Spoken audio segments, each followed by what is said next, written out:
श्रोते हो नमस्कार.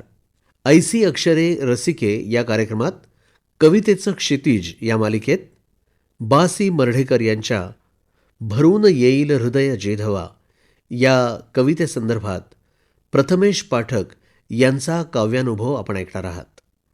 भरून येईल हृदय जेधवा शरीर पिळुनी निघेल घाम.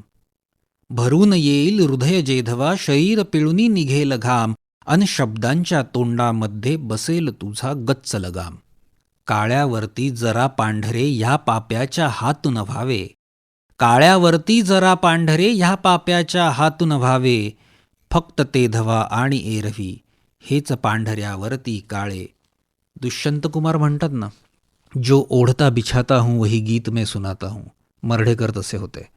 खानदेशातून पुणे, मग लंडन, मग मुंबई, दिल्ली, पटना, कोटा अशा ठिकाणी आयुष्य घालवलेला हा माणूस. आजूबाजूला यंत्रयुगाची नांदी, महायुद्ध, समीक्षेची झोड, व्यक्तिगत आयुष्यातील होरपळ ह्या सगळ्यातून त्यांची कविता फुलत होती आणि म्हणूनच ती सच्ची होती. जो कवी अशी सच्ची कविता लिहित असतो तो महान होतो.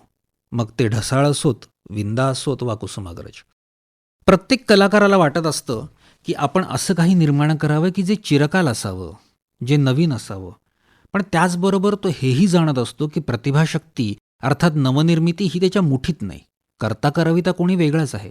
बासी मर्ढेकर हे नाव घेतलं की आपल्या डोळ्यासमोर त्यांच्या शहरी आधुनिक बाजाच्या कविता डोळ्यासमोर येतात आणि आपण हे विसरतो की त्या कवीनं अजूनही खूप लेखन केलं आहे. मर्ढेकर या कवितेत त्या सर्वात्मक सर्वसाक्षी परमेश्वराला सांगत आहेत की एक कवी म्हणून माझं काय म्हणणं आहे. कुठल्याही कवीला कविता न सुचणे ह्यापेक्षा मोठी काही शिक्षाच असू शकत नाही. पण हे सुचणं न सुचणं त्याच्या हातात नाही हे तोही जाणतो. पण एक नक्की, मर्ढेकरांसारखा एक अतिशय सच्चा कवी त्यासाठी वाटेल ती मेहनत घ्यायला कायम तयार असतो. आणि मग शब्द येतात, भरून येईल हृदय जेधवा शरीर पिळुनी निघेल घाम. मर्ढेकर हे जाणतात की काव्यनिर्मिती सहजासहजी होत नाही. कवीला सुचते त्याच्या आधी त्याच्या अनेक भावनिक उलथापालथ झालेली असते. आयुष्यात काही घटना घडलेल्या असतात आणि अनुभव शब्दातून व्यक्त झालेले असतात. पण त्या क्षणीसुद्धा हे विधात्या, मी हे जाणतो की हे सगळं घडवून आणणारा सुद्धा तूच आहेस. आणि मग पुढच्या ओळी येतात की अन शब्दांच्या तोंडामध्ये बसेल तुझा गच्च लगाम. शब्दांच्या तोंडात तुझा गच्च लगाम बसेल असं जेव्हा मर्ढेकर म्हणतात तेव्हा आपण लक्षात घेतलं पाहिजे की कवितेत जर शब्द चपखल नसतील तर कविता ओंगळवाणी होते. कवितेतील प्रत्येक शब्द तावून सलाखून उमटला पाहिजे, तरच ती कविता श्रेष्ठ होते. प्रत्येक महान कविता तुम्ही वाचलीत तर तुमच्या लक्षात येईल की यातील एकही शब्द आपण बदलू शकत नाहीत. जगातल्या कुठल्याही विद्वानाची हे म्हणायची हिंमत नाही की पसायदानात एक बदल करूयात. ह्याचीच दुसरी बाजू लक्षात घ्या. कविता उत्तम झाली की कवी श्रेय घ्यायला पुढे होतो.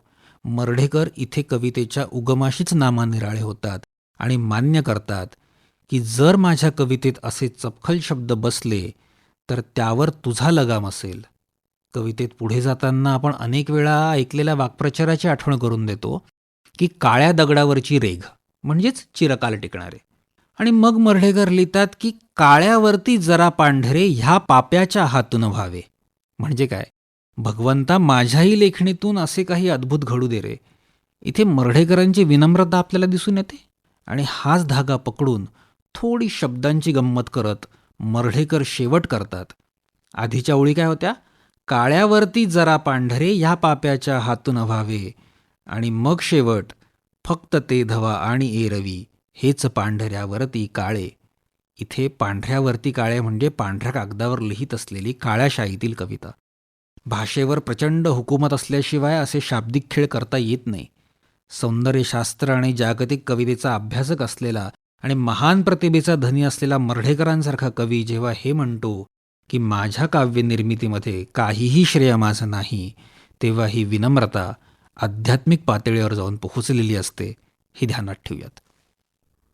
ऐसी अक्षरे रसिके या कार्यक्रमात कवितेचं क्षितिज या मालिकेत बासी मर्ढेकर यांच्या भरून येईल हृदय जेधवा या कवितेसंदर्भात प्रथमेश पाठक यांचा काव्यानुभव आपण ऐकत होतात. या कार्यक्रमासाठी निर्मिती सहाय्य रत्ना मगरे, सादर करते राजेश शेजवळे. ही आकाशवाणी मुंबई केंद्राची निर्मिती होती.